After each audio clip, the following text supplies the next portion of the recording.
Baiklah, Assalamualaikum warahmatullahi wabarakatuh. Saya Andri Hadinata Pane akan menjelaskan mengenai identifikasi isu di instansi. Jadi di sini kita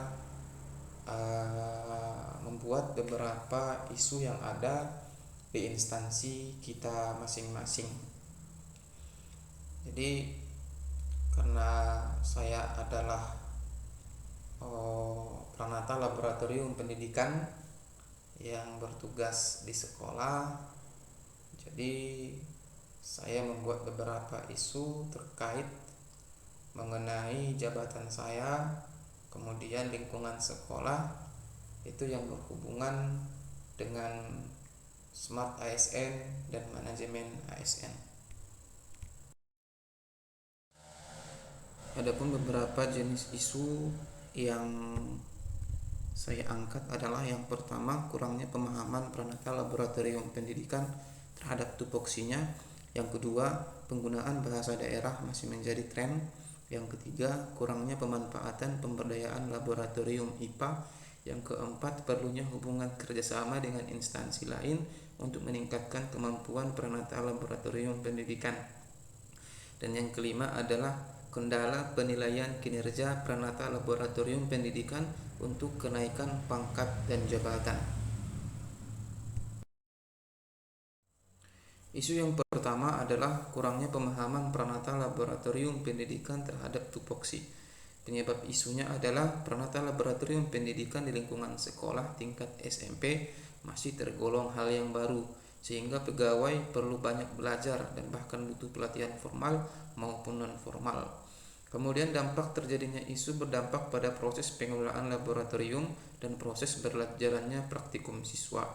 Pihak yang terkena dampak isu adalah Pranata Laboratorium Pendidikan dan peserta didik. Isu yang kedua membahas mengenai penggunaan bahasa daerah masih menjadi tren. Penyebab isu belum dibudayakannya secara mengakar untuk menggunakan bahasa selain bahasa daerah. Dampak isu berdampak pada peserta didik juga menggunakan bahasa daerah, serta akan sulit membudayakan pemakaian bahasa internasional. Yang menjadi pihak terkena dampak isu adalah guru dan tenaga kependidikan. Yang kedua adalah peserta didik. Kemudian isu yang ketiga adalah kurang optimal pemanfaatan laboratorium IPA. Penyebab isu Pranata Laboratorium Pendidikan yang bertugas belum maksimal dalam mengelola laboratorium yang disebabkan oleh kurangnya pemahaman tugas di laboratorium tingkat SMP. Dampaknya adalah berdampak pada proses praktikum siswa. Pihak yang terkena dampak isu Pranata Laboratorium Pendidikan dan peserta didik. Kita lanjut ke isu yang keempat, perlunya hubungan kerjasama dengan instansi lain untuk meningkatkan kemampuan dari Pranata Laboratorium Pendidikan. Penyebab isu Pranata Laboratorium Pendidikan lingkungan sekolah tingkat SMP masih tergolong hal yang baru, sehingga hal hubungan kerjasama ini bisa menjadi blueprint agenda untuk jangka pendek bagi sekolah maupun di tingkat dinas pendidikan. Kemudian dampak terjadinya isu berdampak pada kurang optimalnya kinerja dari Pranata Laboratorium Pendidikan. Pihak yang terkena dampak isu adalah Pranata Laboratorium Pendidikan serta peserta didik. Dan isu yang terakhir ataupun isu yang kelima adalah kendala penilaian Pranata Laboratorium Pendidikan ataupun penilaian kinerja dalam kenaikan pangkat jabatan ataupun golongan. Penyebab isu karena belum optimalnya kerja dari Pranata Laboratorium Pendidikan. Kemudian dampak terjadinya isu adalah berdampak pada kenaikan pangkat dan jabatan. Pihak yang terkena dampak isu adalah Pranata Laboratorium Pendidikan. Kemudian data pendukung. Untuk mengidentifikasi suatu isu, maka diperlukan data pendukung. Data pendukung ini bisa berupa foto, bisa berupa video, bisa berupa dokumen, dan apa yang terjadi ataupun fakta lapangan yang terjadi. Nah, jadi di sini data pendukung dari isu yang saya angkat Yang pertama, kurangnya pemahaman peranata laboratorium pendidikan. Ini dibuktikan belum adanya jadwal praktikum yang pasti dan jelas, karena acuan membuat jadwal praktikum itu adalah silabus dan RPP dari guru yang bersangkutan. Kemudian isu yang kedua, penggunaan bahasa daerah. Ini ditandai dengan bahasa komunikasi sehari-hari di sekolah menggunakan bahasa daerah. Yang ketiga, belum optimalnya pemanfaatan laboratorium. Ini ditandai dengan belum adanya administrasi lab yang lengkap. Yang keempat, hubungan kerjasama. Ini dibuktikan dengan belum adanya MOU sesuai dengan jabatan yang bersangkutan, yakni Peranata Laboratorium Pendidikan. Kemudian yang kelima, kendala penilaian kinerja. Ini dibuktikan dengan kinerja Peranata Laboratorium Pendidikan belum banyak yang berjalan, sehingga penilaian kinerja pun belum ada yang bisa dinilai. Jadi, untuk mengidentifikasi beberapa isu yang saya angkat tadi, untuk mendapatkan core isu, maka saya menggunakan metode tapisan APKL atau aktual, problematika, kekhalayakan, dan layak, yang akan dijelaskan di slide selanjutnya. Nah, apa itu tapisan APKL? Tapisan APKL itu ini adalah suatu akronim yang mana A-nya itu adalah aktual, P-nya itu problematika, K-nya itu kekhalayakan, L-nya itu layak, tapi biasa disebut sebagai kelayakan. Nah, jadi untuk mendapatkan nilai dari tapisan, untuk mendapatkan core isu, maka kita menggunakan rank point 1 sampai dengan 5. Jadi nanti di dalam sebuah tabel, maka kita akan mengisi nilai ataupun poin 1 dari 5 ini, yang mana 1 itu sangat kurang berpengaruh, 2 kurang berpengaruh, 3 sedang berpengaruhnya, 4 kuat pengaruhnya, dan 5 sangat kuat berpengaruh. Jadi nanti kita misalnya suatu isu itu kita lihat aktualnya, apakah isunya ini aktual. Nah, jadi kita masukkan poin 1 sampai 5. Kalau memang aktualnya ini kuat pengaruhnya, maka kita buat 4. Kalau sedang pengaruhnya, maka kita buat 3.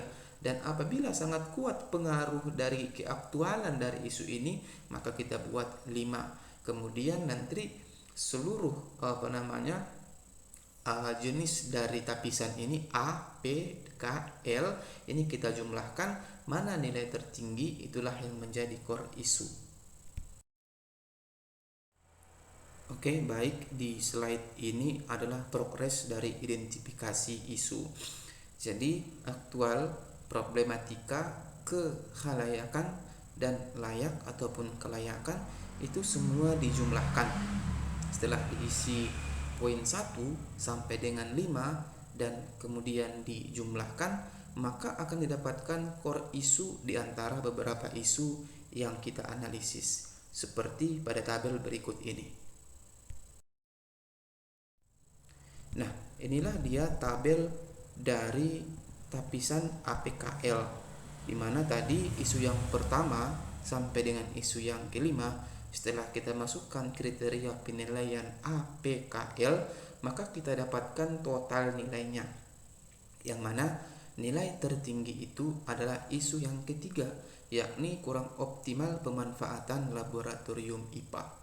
Kemudian isu yang kelima di peringkat kedua, yakni kendala penilaian Peranata Laboratorium Pendidikan dalam kenaikan pangkat dan jabatan.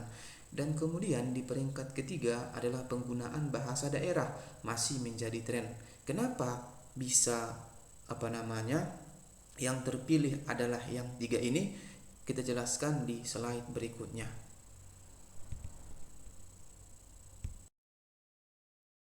Oke, baik. Di sini adalah penjelasan kenapa peringkat 1, 2, dan 3 itu dipilih. Nah, jadi disinilah dia penjelasannya. Di peringkat 1 tadi itu jumlahnya adalah 15. Isu peringkat pertama dipilih karena lebih relevan dengan kerja dan bisa menyelesaikan isu-isu yang lain. Nah, jadi ternyata isu yang lain itu juga bersangkutan dengan isu yang peringkat pertama ini ataupun isu yang ketiga ini, yakni kurang optimalnya pemanfaatan laboratorium. Jadi isu ini sudah menjawab isu-isu yang lainnya.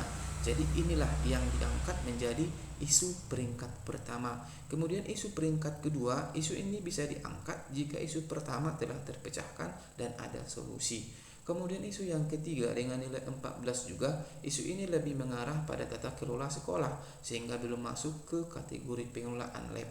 Nah, jadi isu yang ketiga ini sebenarnya yang bisa menyelesaikan ini adalah bidang kesiswaan ataupun bidang kebahasaan yang ada di dalam sekolah itu. Oke, baik. Seterusnya adalah penyebab dari core isu yang kita angkat, yakni kurang optimalnya pemanfaatan laboratorium IPA. Penyebabnya yang pertama adalah Pranata Laboratorium Pendidikan merupakan formasi baru di tingkat sekolah menengah pertama. Yang kedua, praktikum di tingkat SMP masih mengacu pada silabus dan RPP guru yang bersangkutan. Yang ketiga, perlunya peningkatan kompetensi Pranata Laboratorium Pendidikan baik formal maupun informal. Yang keempat, perangkat alat bahan di laboratorium merupakan perangkat yang sudah lama. Kemudian, solusi pemecahan isu.